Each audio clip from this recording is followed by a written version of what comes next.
Hello everyone, कैसे हैं आप सब लोग। सिविल सर्विसेज एग्जामिनेशन की प्रिपरेशन अगर आप इंग्लिश मीडियम में करना चाहते हैं then you are at the right place. Change the medium for UPSC is the name of the channel. Share this particular channel among all the Hindi medium aspirants, जिससे कि वो हिंदी मीडियम से अपने मीडियम को इंग्लिश मीडियम में change कर सकें, ठीक है ना। इसीलिए ये बिल्कुल हिंदी मीडियम के ऊपर फोकस जितने भी लोग हैं सिविल सर्विसेज एग्जामिनेशन की, आईएएस एग्जामिनेशन, यूपीएससी या स्टेट सिविल सर्विस एग्जामिनेशन की, या किसी भी तरीके से अगर जो लोगों को इंग्लिश भी सीखनी है, उस एग्जामिनेशन के जितने भी लोग प्रिपरेशन कर रहे हैं उनको अपने मीडियम को बिल्कुल चेंज करना चाहिए, ठीक है ना। तो यहां पर हम किस हिसाब से डिस्कस कर रहे हैं, ये हमारी एनसीईआरटी है 6th क्लास की, ठीक है ना। इसका चैप्टर है 2nd और ये इसका 4th पैराग्राफ है। इससे पहले हम 3 पैराग्राफ्स को ऑलरेडी डिस्कस कर चुके हैं, ठीक है ना। अब क्या है कि देखिए, स्ट्रैटेजी तो बहुत बनाते लोग, ठीक है ना। स्ट्रैटेजी बहुत बनाते, everybody make so many strategies every single day, ठीक है ना। But strategy and study together, आपको स्ट्रैटेजी भी बनानी है और स्टडी भी करनी है, जिससे कि आपको यह भी चेक कर सकें आप कि जो मैंने स्ट्रैटेजी बनाई है क्या वो वर्क कर रही है या नहीं कर रही। इस चीज को भी ध्यान दीजिए, ठीक है ना। और एक सबसे इंपॉर्टेंट बात यह है कि इंग्लिश मीडियम में आपको सिविल सर्विसेज की प्रिपरेशन करनी ही चाहिए, एक बार कोशिश तो जरूर करनी चाहिए। 6th क्लास की एक एनसीईआरटी है जिसका नाम है अवर पास्ट, ठीक है ना, जिसको हिंदी में क्या कहते हैं, हमारे अतीत। तो उस बुक को एक बार तो आपको कोशिश करनी चाहिए, इस चैनल के साथ लग करके आपको कोशिश करनी चाहिए कि आप अगर सक्सेसफुल हो जाते हैं अपनी मीडियम को चेंज करने में, तो आपके सिलेक्शन के चांसेस कई गुना ज्यादा बढ़ जाते हैं, ठीक है ना। आप मेन रेस में आ जाते हैं। और अभी अभी देखिए, जो यूपीएससी से एक्स्ट्रा अटेम्प्ट्स की जो है, बहुत सारे छात्र या यूपीएससी के एस्पिरेंट जो हिंदी मीडियम के हैं, इंग्लिश मीडियम के सभी लोग एक ये कर रहे थे डिमांड की जो है यूपीएससी एक हमें एक्स्ट्रा अटेम्प्ट दे दे, 1 या 2, है ना। जो कि हमारा क्या हो गया था, कोविड में बहुत सारे लोगों की जो है बहुत सारी तरीके के नुकसान हो गए थे, तो वो लोग मतलब अपनी तरह से नहीं पढ़ाई कर पाए थे, मेंटली ठीक नहीं थे, बहुत सारे लोगों के घर में जो है बहुत सारी डेथ्स हो गई थी, तो उनका पक्ष। बट लेकिन देखिए क्या किया यूपीएससी ने स्ट्रेट अवे मना कर दिया कि नहीं देंगे, ठीक है ना। जिनकी एज हो गई, कुछ भी हो गई, सब बिल्कुल क्लियर कट नहीं देंगे। तो आप ये भी समझिए कि आप अगर 8th क्लास में, 10th क्लास में, 11th क्लास में है, ठीक है ना, इंटरमीडिएट में है, ग्रेजुएशन में है, अगर आप ये डिसीजन ले रहे हैं कि आपको सिविल सर्विस एग्जामिनेशन की प्रिपरेशन करनी है, ठीक है ना, तो आप बिल्कुल सोच समझ के करिए कि आपको 1 अटेम्प्ट देना है, 2 अटेम्प्ट देना है, 3 अटेम्प्ट देने हैं, 4 अटेम्प्ट देने हैं। एक लाइन ऑफ जो है ड्रॉ कर लीजिए, ठीक है ना। आप वहां तक पहुंचे मतलब कि 32 तक आपको जाना है। फिर उसके बाद मान लीजिए कोई ऐसी मतलब जो है घटनाएं हो जाती हैं, फिर आपकी इतनी मेहनत और उसके बाद आपको अटेम्प्ट मांगने पर भी नहीं मिलता है, तो आपकी कितनी बड़ी लॉस आपकी हो जाती है ना, ठीक है ना। तो इस वजह से आप ये जितनी भी घटनाएं हो रही हैं, ठीक है ना, इन पर आप नजर जरूर बनाए रखिए। तो न्यूज़पेपर पढ़ना, जो भी मैं रोज पढ़ाता हूं, न्यूज़पेपर आप देखिए, इंग्लिश मीडियम में आइए, ठीक है ना। हिंदी मीडियम छोड़िए, इंग्लिश मीडियम में शिफ्ट होइए, कोशिश करिए। कोशिश करने से क्यों नहीं होगा, ठीक है ना। तो आप एक बार कोशिश जरूर करिए, ठीक है ना। तो फिर चलिए स्टार्ट करते हैं। तो सबसे पहले क्या करूंगा, ये हमारा 4th पैराग्राफ है, तो मैं इसको रीड करके बताऊंगा। First of all I will read this, ठीक है ना, कि कैसे इसकी रीडिंग करते हैं, फिर उसका कैसे उच्चारण करते हैं, प्रोनाउंसिएशन कैसे करते हैं, फिर इसमें जो भी नेसेसरी ग्रामर हो, क्योंकि इसका बहुत बड़ा हुआ बनाएगा, ठीक है ना, तो उस ग्रामर को भी डिस्कस करेंगे क्या है। वैसे ये चैप्टर बहुत इजी है, ये सब आपको इंट्रोडक्शन करा रहा है कि हिस्ट्री में है क्या, जो सिविल सर्विसेज के एग्जामिनेशन में जो आने वाली चीजें हैं उनसे लगभग आपका इंट्रोडक्शन करा देगी ये 6th क्लास की एनसीईआरटी, ठीक है ना। आपके हर एक जो भी कॉन्टेक्ट है, जहां भी लोग आते जाते हैं, जैसे कि जो भी है ना, ओल्ड पीपल, जो भी है, सब कुछ सारा हिस्ट्री में आपको इंट्रोडक्शन करा देगी, ठीक है ना। तो उसके बाद क्या करेंगे, इसको ये जो इंग्लिश में लिखा हुआ है, आपको इंग्लिश की बुक ही ओपन करनी है, फिर उसको एक बार हिंदी में ट्रांसलेट करके देखेंगे। बट आपको हिंदी नहीं लिखना है, I am just writing this particular paragraph into Hindi. Why am I doing that? Just for your understanding, कि आपको समझ में आए, but you don't have to write in Hindi. आपको हिंदी में नहीं लिखना है, आपको इसी को जो हिंदी में लिखूंगा उसी की इंग्लिश, जो भी वोकैबुलरी आप याद करके अपनी मर्जी से, ठीक है ना, अपना दिमाग लगा के आपको एक शीट ऑफ पेपर पे लिखना है, ठीक है ना, इंग्लिश में लिखना है। और उस इंग्लिश को आप इस पर्टिकुलर नंबर पे सेंड करेंगे, 7080507433 नंबर पे सेंड करेंगे। जहां भी गलतियां होंगी I will reflect back on you, ठीक है ना। उसके बाद इंग्लिश स्पीकिंग की भी प्रैक्टिस करेंगे, ठीक है ना। सो चलिए स्टार्ट करते हैं, राइट। सो यहां पर क्या है, देखिए सबसे पहले जो ये हमारी एनसीईआरटी, इसका नाम क्या है, अवर पास्ट, जिसको हिंदी में क्या कहते हैं, हमारे अतीत। ये उसका 2nd चैप्टर है। First chapter we have already discussed. तो जो 2nd चैप्टर है उसका जो नाम है, जो उसका शीर्षक है, जो उसका क्या है, शीर्षक है, ठीक है ना, on the trail of the earliest people, on the trail of the earliest people, on the trail of the earliest people. अब क्या है, आपको समझना है इसका मतलब क्या है। अगर आप किसी चैप्टर का जो नाम है, जो शीर्षक है, ठीक है ना, अगर आप उसको ही समझ जाते हैं, ठीक है ना, तो अब देखिए शीर्षक को इंग्लिश में कहते हैं टाइटल, ठीक है ना, ये हो गया। अब इसको हिंदी में आप बोलिए शीर्षक। तो अब आपको क्या बोलना है, ये बोलना है, ठीक है ना। चेंज करते रहिए अपने आप को, थोड़ा थोड़ा माइंडसेट आप अपना चेंज करिए, ठीक है ना। अब आप देखिए कैसे करते हैं। देखिए ऑन द ट्रेल, तो एक तो होता है ट्रेल, मतलब क्या होता है कि जो है, मतलब एक होता है कि ये निशान, जैसे मान लीजिए मेरा हाथ है तो मैंने रख दिया, अब ये मेरे हाथ का निशान, तो उसको क्या बोलेंगे, ट्रेल है ये, ठीक है ना। बट यहां पे जो इसका मतलब है ट्रेल का, इसका मतलब है एड्रेस, मतलब क्या है, पता, जिसको बोलते हैं पता। पता कहां है तुम्हारा, कहां रहते हो, address, where is your address, ठीक है ना। So on the trail of the earliest people, तो द अर्लीस्ट पीपल, ठीक है ना, द अर्लीस्ट पीपल जो है ये क्या बता रहा है, सबसे पुराने लोग, सबसे जो इसका फर्स्ट पैराग्राफ उसमें बताया गया कितना 2 मिलियन ईयर्स अगो, 2 मिलियन मतलब 20 लाख साल पहले के लोगों की बात की जा रही है, मतलब 20 लाख साल पहले के जो लोग हैं, मतलब सबसे पहले लोगों के बारे में, जो हमारे सबसे आदि मानव टाइप के जो लोग रहे होंगे, ठीक है ना, जंगली बिल्कुल जहां रहते होंगे, खाने पीने कुछ नहीं था, हट्स नहीं थे, पानी कुछ नहीं पता था, कोई सिविलाइजेशन नहीं थी, तब की बात कर रही है, ठीक है ना। So the earliest people on the trail of, मतलब उनके पते पर, कहां उनका पता कहां है, ठीक है ना, उनका पता कहां, सबसे पुराने लोगों का क्या पता है, तो ये चैप्टर ये बता रहा है आपको, ये चैप्टर का नाम है, टाइटल है, शीर्षक है, ठीक है ना। तो on the trail of the earliest people, alright. तो ये चीज आपको दिमाग में रखनी है। अब क्या मतलब होगा इसका, कि जो भी पुराने लोग हैं, जो भी ओल्ड पीपल हैं, जो सबसे पहले के जो लोग हैं, उनका एड्रेस क्या है, तो एड्रेस क्या हो सकता है, जैसे वो सबसे पहले कहां रह सकते हैं, ऐसे, ये क्या हो गया, माउंटेन्स हो गए, ठीक है ना, रिवर्स के आसपास रह सकते हैं, ठीक है ना, और ये हमारी केव्स हो गई, जैसे हमारी केव्स वगैरह होती थी, ऐसे करके केव्स वगैरह होगी, ठीक है ना, तो यहीं पर तो रहते होंगे, यहीं पर तो हमारी सिविलाइजेशंस वगैरह डेवलप हुई ना। इंडस वैली सिविलाइजेशन कहां पर डेवलप हुई, ठीक है ना, इंडस रिवर के आसपास, ठीक है ना, तो ऐसी जगह वो लोग रहते थे, तो उसके बारे में ही ये चैप्टर आपको बताएगा, तो इससे आपको ये आइडिया लग गया, ठीक है ना। अब चलिए इसको रीड करते हैं, ठीक है ना।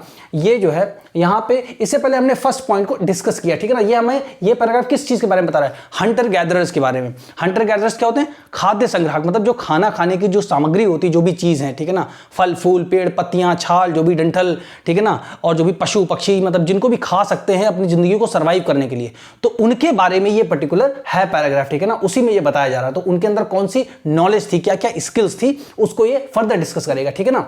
Excuse me. तो चलिए स्टार्ट करते हैं। फर्स्ट मैं इसको रीड करके बताता हूँ, राइट, ठीक है ना। जो हिंदी मीडियम वाले हैं बिल्कुल मन से लग जाइए, बिल्कुल प्रैक्टिकल होकर के सिविल सर्विसेज की तैयारी करिए, बिल्कुल सोचिए मत कि कोई आपको बचाने आएगा, कि बाद में विक्टिम कार्ड खोलोगे आपकी, मैं हिंदी मीडियम से था इसलिए नहीं हुआ, कोई सुनने नहीं आएगा, ठीक है ना। सही से तैयारी करनी, बिल्कुल टू द पॉइंट, ठीक है ना।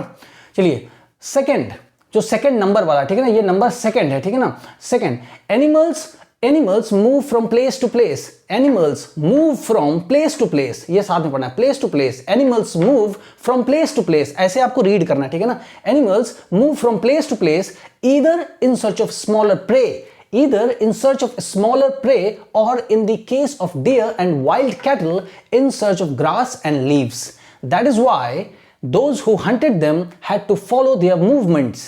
थर्ड पॉइंट क्या है, plants and trees bear fruit in different seasons, so people may have moved from season to season in search of different kinds of plants, ठीक है ना। अब इसमें सबसे पहले क्या बताया गया, जो इसका फर्स्ट पॉइंट था उसको भी मैं आपको थोड़ा एक्सप्लेन कर दूं, जिससे आपको आइडिया लग जाएगा ऐसे से, ठीक है ना। फिर मैं आपको इसकी हिंदी बताता हूं, सब कुछ बताता हूं, ठीक है ना। फर्स्ट पॉइंट ये था कि लोग इधर से उधर क्यों मूव करते, जैसे मान लीजिए बहुत पुराने साल की बात, मान लीजिए 1000, 10,000, 50,000 लाखों सालों पहले की बात है, तो लोग जो वहां पर रहते थे वो एक जगह नहीं रहते थे, तो वो क्यों मूव करते थे, यही क्वेश्चन है, यही ये सारे पैराग्राफ में बताया जा रहा। तो क्यों मूव करते थे। अब क्या है, जो इसका फर्स्ट पैराग्राफ, जो इसका नंबर 1 पॉइंट था, उसमें ये बताया गया था कि if they had stayed at one place, if they had stayed at one place for a long time, they would have eaten up all the available plants and animal resources, that is why they had to move from one place to another place, ठीक है ना। एक जगह से दूसरी जगह इसलिए move करते थे कि अगर वे एक जगह पर ज्यादा समय तक रुक जाते तो वहां पर अवेलेबल जितनी भी सामग्री खाने वाली है, वनस्पति हैं, जितने भी पशुधन है, वो सारी चीजों को वो खा जाते, तो फिर उसके बाद कुछ और बचता नहीं। इसलिए वो थोड़ा सा देखते थे कि यहाँ पर अब स्कैरसिटी हो रही, मतलब अब लोग नहीं मिल रहे हैं, अब यहाँ पे वनस्पतियां नहीं है खाने के लिए, तो जिंदगी जीना असंभव जैसा लग रहा, तो वो उसी चीज की खोज में आगे बढ़ जाते थे उस जगह को छोड़ करके, ठीक है। तो उसी ऑर्डर में, उसी रैंक में ये सेकंड पॉइंट है। अब इसकी हिंदी देखते हैं, ठीक है ना।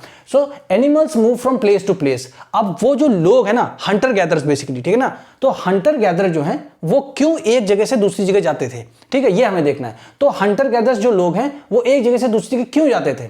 नंबर 1 पॉइंट, क्योंकि एक ही जगह अगर वो रहते तो सारा का सारा खाना पीना जो भी अवेलेबल था वो खा जाते, ठीक है ना। सेकंड क्या है कि क्योंकि जानवर जो होते हैं, एनिमल्स, जानवर एक जगह से, जानवर मूव करते हैं, मतलब आवागमन करते हैं, एक जगह से दूसरी जगह करना, मूव, जैसे मूव करना है तो ये मार्कर रखा है, अब यहां से ये मूव हो गया, आपने मान लीजिए इसमें कोई मतलब मोटर लगी हुई है तो ये मूव हो गया ना इस जगह से, अब ये यहां पर आ गया, तो वो मूव करते थे, मतलब मूव करना। तो एनिमल्स मतलब जानवर मूव करते थे फ्रॉम प्लेस, फ्रॉम मतलब से, प्लेस टू प्लेस मतलब एक जगह से दूसरी जगह। तो ऐसे फ्रेजेस को आप तुरंत लिख लीजिए अपनी कॉपी में, फ्रेज कि मतलब प्लेस टू प्लेस मतलब क्या होता है, एक जगह से दूसरी जगह। अब इसको कहीं सर्च करने की जरूरत नहीं, बुक ही पढ़ रहे हैं, सीधे समझ में आ रहा है, आगे बढ़ते जाइए, एक बुक कंप्लीट करिए, कॉन्फिडेंस आएगा आपके अंदर, ठीक है ना।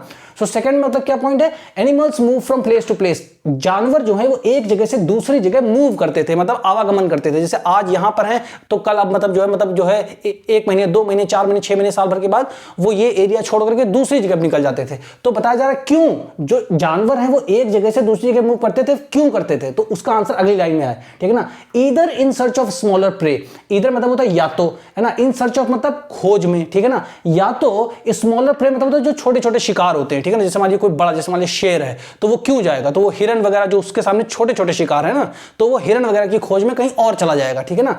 तो animals move from place to place, जानवर एक जगह से दूसरी जगह जाते हैं, क्यों, क्योंकि या तो, है ना, either in search of smaller prey, या तो वो छोटे छोटे जो उनके शिकारी होते हैं, जो छोटे छोटे शिकार होते हैं उनकी खोज में, और मतलब या in the case of dear and wild cattle, ठीक है ना, इन द केस ऑफ, तो इन द केस ऑफ मतलब क्या होता है, जो हमारी डियर मतलब क्या होता है हिरन, और वाइल्ड कैटल मतलब क्या होता है जो हमारे बड़े बड़े पशु मवेशी होते हैं, ठीक है ना, जैसे भैंसा हो गया या बाइजन हो गया, ठीक है ना, ये जो हो गए, तो ये क्यों जाते हैं एक जगह से, तो मतलब in the case of dear and wild cattle, तो इन द केस मतलब कि जो हिरन है और जो हमारे जंगली मवेशी हैं उनके संबंध में वो कहां जाएंगे, वो क्या, इन search of grass and leaf, क्योंकि वो क्या होते हैं, वो लोग क्या करते हैं, वो तो मतलब बिल्कुल शाकाहारी होते हैं, ठीक है ना। तो जो शाकाहारी होते हैं वो लोग क्या खाते हैं, ग्रास मतलब घास और फूल पेड़ पल पत्तियां, तो लीव्स, ठीक है ना। तो इन search of grass and leaf, तो मतलब हिरन और जो जंगली हमारे मवेशी होते हैं ना, ठीक है ना, वो किस खोज में जाते हैं, वो घास और पत्तियां ढूंढने के लिए जाते हैं, ठीक है ना। तो ये हो गया हमारा, ठीक है। अब उसके बाद क्या, that is why those who hunted them had to follow their movement, इसका मतलब है कि जैसे यहां पे हो गया दैट इज वाई, तो दैट इज वाई का मतलब क्या होगा यहां पर, इसलिए या इसीलिए, ठीक है ना, ये सब लिखिए, क्योंकि जो आपका सेंटेंस में यूज हो रहा है उसके हिसाब से अगर आपको मीनिंग आएगा ना तो आप बहुत जल्दी आप इंप्रूव कर जाएंगे। इसीलिए दोज हु हंटेड देम, इसीलिए जो उनका शिकार करते थे, किनका, जानवरों का, had to follow, had to मतलब क्या होता है, मजबूरी दिखा रहा है, हैड टू मतलब ये जो है इनका पास्ट में मजबूरी दिखा रहा है, मतलब पीछे जो हुई घटना है उसके बारे में क्या मजबूरी दिखा रहा है, हैड टू मतलब करना पड़ता था, ठीक है ना। तो क्या है, that is why those who hunted them had to follow their movements, उनको जो है जैसे मतलब कोई जानवर यहां से यहां जा रहा है तो फिर जो लोग इनका हंट करते थे, शिकार करते थे, उनको भी यहां से इनके पीछे ही आना पड़ेगा, क्योंकि इन्हीं का तो शिकार करके वो खाएंगे तभी तो उनका जीवन यापन, तभी तो आगे बढ़ेंगे, ठीक है ना। ये हो गया। थर्ड क्या है, plants and trees bear fruit in different seasons. अब मान लीजिए क्या है, ये जो मतलब वनस्पतियां हैं, जैसे मान लीजिए बहुत हमारे तरीके की, मतलब जैसे वो हो गई हमारी, ये हो गई फसलें हो गई, ठीक है ना, या मतलब जो है क्रॉप्स कह लीजिए इंग्लिश में, ठीक है ना, तो फसलें हो गई। तो जो हमारी फसलें वगैरह होती है या वनस्पति होती है और जो हमारे वृक्ष होते हैं, पेड़, ये क्या है, ये मतलब बियर फ्रूट्स मतलब धारण करते हैं, ठीक है ना, मतलब उनमें फूल वूल या उनमें मतलब जो है जो भी आते हैं फल वगैरह जैसे लगते हैं, जैसे आम में लगते हैं ना, जो हमारा आम का पेड़ होता है, मैंगो ट्री होता है, उसमें आम लगता है, तो एक सीजन होता है ना पर्टिकुलर। अब जैसे मान लीजिए 6-7-8 महीने उसमें नहीं लगे, और ये लोग जिस एरिया में रह रहे हैं पुराने आदि मानव, वहां पर केवल इसी तरीके के प्रजाति के पेड़ पाए जाते हैं जहां पर एक पर्टिकुलर महीने में ही लगते हैं फल फूल, तो बाकी महीने में कहां रहेंगे। तो इसीलिए इसमें बताया गया है कि जो ये तीसरा नंबर है कि plants and trees bear fruits in different seasons, अलग अलग मौसम में जो वनस्पतियां हैं और जो वृक्ष हैं वो फ्रूट धारण करते हैं, मतलब उनमें फल जो है अलग अलग सीजन में लगते हैं, ठीक है ना। तो अब जैसे जिस सीजन में नहीं लगेंगे तो उनको जाना पड़ेगा ना, तो इसलिए लिखा है so people may have moved from season two season. तो यहां बताया तो इसलिए मे हैव का मतलब यहां पे मे की जगह विल भी हो सकता था, बट मे का जब भी प्रयोग किया था मतलब 50-50 बड़ा ही मतलब आराम से मतलब हो सकता है, मतलब यहां पे सकने की मतलब यहां हो सकता है, लोग ने मतलब इसी वजह से लोग जो है इधर से उधर जाते हो, तो इसलिए so people may have moved from season two season. तो लोग जो है हो सकता है कि मौसम टू मौसम, मतलब एक मौसम से दूसरे मौसम की, जैसे मतलब इस मौसम में यहां पर फल लग रहे हैं इस वाले मतलब एरिया में, तो यहां पर चले जाएंगे, फिर अगले मौसम में यहां फल लगेंगे, यहां नहीं लगेंगे तो यहां वाले में चले जाएंगे जहां लगेंगे, ठीक है ना। तो इन search of different kinds of plant, मतलब जो है जो अलग अलग प्रकार की वनस्पतियां हैं उनकी खोज में वो लोग चले जाते थे, ठीक है ना। तो ये इसका मीनिंग हो गया, ठीक है। अब इसमें जो ग्रामर है वो ग्रामर हैड टू है, ठीक है ना। हैड के साथ मतलब टू लगता है, जब भी हैड के साथ मतलब टू लगता है, हैड प्लस टू, तो ये क्या दिखाता है, पास्ट में कंपल्सन दिखाता है, पास्ट में कंपल्शन दिखाता है, मतलब कंपल्शन मतलब होता है मजबूरी, जैसे मजबूरी बस कोई काम करना पड़ता है ना, तो ये हमारा पास्ट में मजबूरी दिखाता है, ये ग्रामर है इसमें, ठीक है ना। और मे हैव मूव्ड मतलब शायद गए होंगे, ठीक है ना, शायद गए होंगे, ठीक है ना, शायद जाना पड़ता होगा, शायद। इसका मतलब सेंस आप देखिए, जब ये पैराग्राफ समझे तो आपको पता चला कि ये मतलब बात बहुत पीछे की बताई जा रही है, मतलब किसकी बताई है, पास्ट की बात बताई जा रही है, ठीक है ना। तो जब पास्ट की बात बताई जा रही है तो आप इसका मतलब वहां से समझिए। सो पीपल में अब देखिए इसका क्या करते हैं, अब इसका हिंदी में एक बार ट्रांसलेशन करते हैं। अब आपको मैंने क्या क्या बता दिया, रीडिंग करके बता दिया, क्या प्रोनाउंसिएशन होगा वो बता दिया, पूरा पूरा मीनिंग बता दिया मैंने इसका, क्या हिंदी में इसका मीनिंग होगा, जो इंपॉर्टेंट वर्ड मीनिंग है वो बता दिया। अब इसका ट्रांसलेशन करते हैं, ठीक है ना, तो आपको चीजें और अच्छे से क्लियर हो जाएंगी, ठीक है ना, तब अच्छे से चीजें और क्लियर हो जाएंगी। हिंदी मीडियम से बिल्कुल मत करिए, अगर आपके अंदर हिम्मत है, आप हिम्मत लगा सकते हैं, मेहनत कर सकते हैं, तो आप इंग्लिश मीडियम से ही सिविल सर्विसेज की प्रिपरेशन को जरूर करें, ठीक है ना। अब देखिए स्टार्ट करते हैं। सेकंड मतलब यहां पे सेकंड नंबर डाल देते हैं, ठीक है ना। अब क्या है, animals move from place to place, ठीक है ना, तो जानवर एक स्थान से दूसरे स्थान पर मूव करते हैं, ठीक है ना। ये सिर्फ सांकेतिक तरीके जिससे कि आप समझ जाए कि क्या है, ठीक है ना। एक स्थान से दूसरे स्थान पर मूव करते हैं, है ना, या आवागमन करते हैं, इसकी जगह कुछ भी लिख लीजिए, आवागमन या विचरण, है ना, ये तो सब हिंदी है, बट आपको मूव वर्ड यूज करना, इसका मतलब यही है, ठीक है ना। ये हो गया। फिर either in search of smaller prey, अब यहां पे ये हटा देंगे, ये भी डैश लगाएं जैसे यहां लगा है, ठीक है ना। या तो छोटे शिकारों की, या तो छोटे शिकारों की खोज में, या तो छोटे शिकारों की खोज में, फिर लगा है और मतलब या, ठीक है ना, या। फिर in the case of dear and wild cattle, ठीक है ना। अब इन द केस मतलब क्या है कि अब यहां पे हम लिखेंगे हिरण, जैसे कॉमा दे दिया ना हमने, हिरण और जंगली मवेशियों के संबंध में,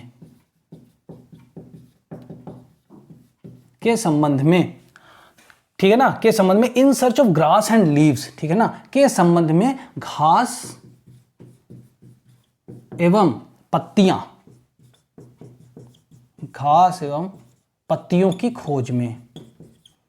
अब इसको पढ़ के देखते क्या सेंस समझ में आ रहा है, ठीक है ना। जानवर एक स्थान से दूसरे स्थान पर विचरण करते हैं, मान लीजिए, ठीक है ना, मान लीजिए विचरण करते हैं, ठीक। अब आपने डैश लगाया, अब मतलब ऐसे करते हैं, इतना तो मालूम होगा आपको, ठीक है। जानवर एक स्थान से दूसरे स्थान पर विचरण करते हैं, या तो छोटे शिकारों की खोज में, या हिरण और जंगली मवेशियों के संबंध में घास एवं हरी पत्तियों की खोज में। वाह, मतलब समझ में आ गया। बस इसका ये मतलब आप इसको हिंदी, क्योंकि आपको हिंदी छोड़ के इंग्लिश में आना है, बट ये सांकेतिक रूप से आपको समझा रहा हूं मैं कि जिससे कोई कसर आपकी खाली रह जाए, को पूरा समझ में आ जाए, ठीक है ना। कि फिर आपको इसी चीज का ट्रांसलेशन करना है और इस नंबर पे व्हाट्सएप पे स्क्रीनशॉट लेकर के सेंड करना है, ठीक है ना।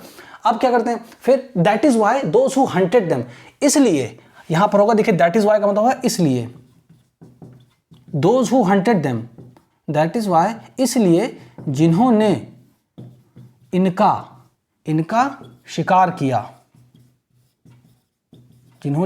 किनका, जो ये जैसे हिरण हो गए, ये जो हमारे जंगली मवेशी हो गए, इन्हीं का तो हिरण करते थे, ठीक है ना। और मतलब कौन करते थे, तो मतलब जिन्होंने क्या, हंटर गैदरर्स, मतलब जो खाद्य संग्राहक होते थे ना, तो उसमें आपको जो है आपको फर्स्ट पैराग्राफ में मिलेगा हंटर गैदर, खाद्य संग्राहक, ठीक है ना। खाद्य संग्राहक मतलब हंटर गैदरर, ठीक है ना, hunter gatherer. That is why those who hunted them had to follow their movement, ठीक है ना, had to follow their movement. अब क्या है, फॉलो मतलब क्या होता है, पीछा करना, देयर मूवमेंट मतलब उनके आवागमन को, ठीक है ना। तो उनके आवागमन का पीछा करना पड़ता था, तो उनके विचरण का, ठीक है ना, उनके विचरण का पीछा करना पड़ता था, या करना पड़ा था,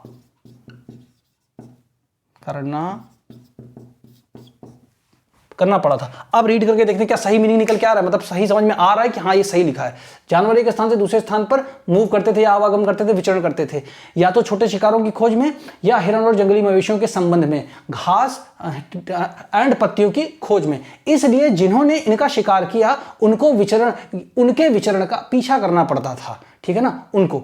तो हाँ मतलब समझ में आ रहा है, सेंस समझ में आ रहा है, ठीक है। अब इसी का आपको ट्रांसलेशन करना है, ये ध्यान रखिएगा, ठीक है। थर्ड पॉइंट क्या है, थर्ड पॉइंट लिखते हैं यहाँ पे, ठीक है ना। थर्ड पॉइंट है plants and trees bear fruits in different season, ठीक है ना। तो क्या लिखते हैं,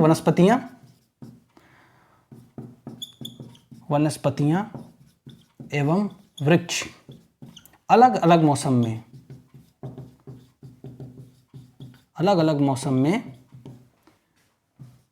में फ्रूट मतलब फल धारण करते हैं, फल धारण करते हैं, ठीक है ना। So people may have moved from season to season in search of different kinds of food, ठीक है ना, different kinds of plant। तो इसलिए लोग, ठीक है ना, थोड़ा सा लिखते हैं यहाँ पे। अब क्या है, अब आगे देखते हैं, इसलिए लोग इसलिए लोग, अब यहां से उठाते हैं, ठीक है ना, इसलिए लोग अलग अलग वनस्पतियों की खोज में, अलग अलग वनस्पतियों की खोज में season two season, from season से मतलब एक सीजन, एक मौसम से दूसरे मौसम में, अब देखिए यहां से मतलब समझ, इसलिए लोग अलग अलग वनस्पतियों की खोज में एक मौसम से दूसरे मौसम में, एक मौसम से दूसरे मौसम में, दूसरे मौसम में may have moved, may have moved मतलब गए होंगे, ठीक है ना, मे हैव मूव्ड, ठीक है ना, मे हैव मूव्ड गए होंगे, मौसम में गए होंगे। अब इसको रीडिंग करके देखते हैं। वनस्पतियां एवं वृक्ष अलग अलग मौसम में फल धारण करते हैं, इसलिए लोग अलग अलग वनस्पतियों की खोज में एक मौसम से दूसरे मौसम में गए होंगे, ठीक है ना। अब यहां पर क्या है, नहीं यार ये कुछ समझ में नहीं आ रहा, मतलब एक मौसम से दूसरे मौसम में गए होंगे, मतलब नहीं, एक मौसम से दूसरे मौसम में। अब क्या है, इसको अगर आपको नहीं समझ में आ रहा तो आपको क्या ऐसी मिस्टेक्स ही करनी, तभी तो आप समझेंगे, ठीक है ना। इसलिए लोग अलग अलग वनस्पतियों की खोज में, तो आप क्या करते हैं, आप इसको लिखिए लोग मौसम के हिसाब से, ठीक है ना, इसलिए लोग मौसम के हिसाब से, यहां पर आप लिखिए इसलिए लोग मौसम के हिसाब से, ठीक है ना, मौसम के हिसाब से अलग अलग वनस्पतियों की खोज में गए होंगे, ठीक है ना, इस हिसाब से लिखिए आप, ठीक है। तो जहां पर गलती करना बहुत जरूरी, तभी तो वो चीज आपको याद रहेगी, ठीक है ना, इस हिसाब से आपको लिखना। अब आपका ये हो गया पूरा ट्रांसलेशन, ठीक है ना, इसके सारे वर्ड्स पता चल गए, मीनिंग पता चल गई, जो ग्रामर थी वो पता चल गई। अब आपको क्या ना, ये जैसे लिखा मे हैव मूव्ड, तो जहां पर ये आप ऐसे लिख लीजिए, ठीक है ना, वैसे होना चाहिए यहाँ पे विल हैव मूव्ड। तो विल मतलब क्या होता है, वो बिल्कुल आपको बता देगा फ्यूचर, ठीक है ना, विल हैव मूव्ड मतलब गए होंगे, ठीक है ना। अर्थ देखिए, जैसे मतलब हम आज जैसे मान लीजिए 2023 है, मैं आपको 2000 में लेकर के चलूं, ठीक है ना, और फिर आप ये भूल जाएं आप ये कि आगे भी समय आपको लगे बस अभी यही मतलब जो सन 1980 है यही अभी करंट चला, आपको 1980s में मैं लेकर चला जाऊं, ठीक है ना, फिर वही समय आपको बताऊं कि आप गए होंगे पीछे वाले समय में, तो आप लोग अच्छा हाँ तब कह लेगा विल हैव, ठीक है ना, विल हैव, ठीक है ना, तो उस वाले सेंस में ये यूज हुआ है, ठीक है ना। तो अब आप इतना समझ गए, इसको तुरंत हिंदी में आप लिख लीजिएगा जो भी समझ में आपके, क्योंकि जैसे समझ में आप आगे बढ़ जाएंगे, ठीक है ना। अब इंग्लिश स्पीकिंग थोड़ी सी प्रैक्टिस कर लेते हैं, कैसे इंग्लिश की प्रैक्टिस करेंगे, एक दिन में तो आपको आएगा नहीं, बट ये क्या है, स्टोरी, सबसे most important thing that you have an story in your mind right now, ठीक है ना। क्या स्टोरी है कि क्या, सबसे पहले क्वेश्चन क्या है कि यार जानवर जो है वो मतलब जो है जो खाद्य संग्राहक थे, मतलब हंटर गैदरर्स थे, वो एक जगह से दूसरी जगह क्यों मूव करते थे, ठीक है ना। तो उसका रीजन क्या है, फर्स्ट रीजन ये बताया गया कि अगर वो एक जगह पर ज्यादा लंबे समय तक रुकते, एक जगह पर ज्यादा लंबे समय तक रुकते, तो जो वहां पर जितने फूल पेड़ पत्ती या जानवर उनको सबको खा जाते, वो तो वो खत्म हो जाते, फिर वो कैसे अपनी जीविका कराते, इस वजह से मूव करते थे। अगला रीजन क्या बताया गया है कि जो जानवर हैं वो भी मतलब उनकी भी तो जरूरतें होती है ना, कि भाई जैसे मान लीजिए रेगिस्तान के आसपास का इलाका है, या तो मतलब जो है कहीं पर बारिश नहीं होती है तो सब कुछ सूख जाता है, तो उनको भी हरी पत्तियां घास चारा कुछ चाहिए, तो वो भी मूव करते हैं। तो जब वो मूव करेंगे तो जो लोग उन जानवरों का शिकार करके खाते हैं उन पर वो निर्भर हैं, ठीक है ना। तो जब वो मूव करेंगे तो लोग भी उनके पीछे पीछे जाएंगे, तो दूसरा कारण ये हो गया, ठीक है ना। फिर उसके बाद क्या है कि जैसे मान लीजिए बहुत सारे लोग हैं, वो लोग जो है बहुत सारे फल फूल पत्ती है ना, ठीक है ना, इन सब चीजों पर है ना बिल्कुल आधारित हैं, ठीक है। तो वो क्या करेंगे, उनको देखेंगे कि इस वाले सीजन में यहाँ पर इन वाले वृक्ष में होते हैं फूल या पत्ती या कुछ भी मतलब हमारे खाने के लिए, अगर नहीं होते तो वो फिर उस मौसम में वो जगह छोड़ करके दूसरे मौसम में चला जाएंगे जहां पर बहुत सारे फल वगैरह इत्यादि होते होंगे, ठीक है ना। तो ये हो गया। अब इसको कैसे बोलना है, ठीक है ना। तो नंबर 1 आपको पता चल गया, नंबर 2 पता चल गया, नंबर 3 पता है, 3 कारण आपको मालूम चल गया। So you have got to know about the 3 reasons that why people move from one place to another, ठीक है ना। And what are those people, who are those people, hunter gatherers. Hunter gatherers means खाद्य संग्राहक, मतलब जो लोग शिकार करके सारी चीजों को इकट्ठा करके रखते हैं। कौन सी चीजें, खाने पीने की वस्तुएं हैं जिनसे वो अपना जीवन यापन करते हैं। So those who are called hunter gatherers, alright. अब क्या है इसको बोलना, तुम्हारी क्या है कि animals move from place to place. आपको हल्की हल्की ये मतलब आपको याद रखना, प्लेस टू प्लेस मतलब एक जगह से दूसरी जगह, फ्रॉम मतलब से, मूव मतलब आना जाना विचरण करना, एनिमल्स जानवर पता ही आपको, ठीक है ना। So animals move from